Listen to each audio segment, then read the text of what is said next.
So this is a very young market indeed. So when you look at all the e-commerces, all the sizes, what you see is they're the big players, and they have very professional infrastructure because the scale enables them to have really high level of sophistication and automation. And then if you look at the smaller players, actually very many of them are unsophisticated. So when someone starts a business, they will typically do it from their flat, from garage, so very basic infrastructure. And then even when they move up, it's still gonna be some basic facilities, right?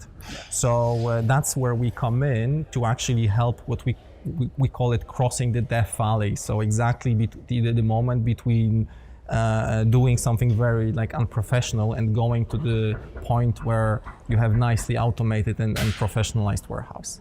So we're still in the very early phases, right? If you really look like top down, the e-commerce market itself is still quite young. Maybe it's not like a newborn, but it's still a toddler. So the first wave was for the companies to actually start selling online and just establishing this as a channel.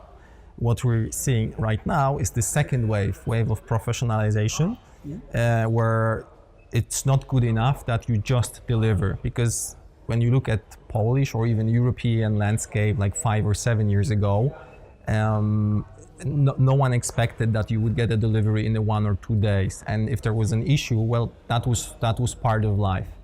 So what we're seeing right now is this huge pressure, and the pressure is driven by the big players, by Zalando, by Amazon, to make logistics actually a competitive advantage, so that the customer experience is so good that you just want to repeat and repeat e-commerce purchases.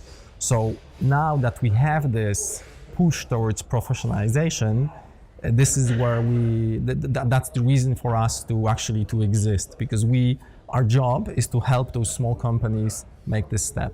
And it's really super early. Like even if we look at the US market, the businesses similar to ours have been created there like 3 or 4 years ago. So even in that developed market, it's still a fresh thing.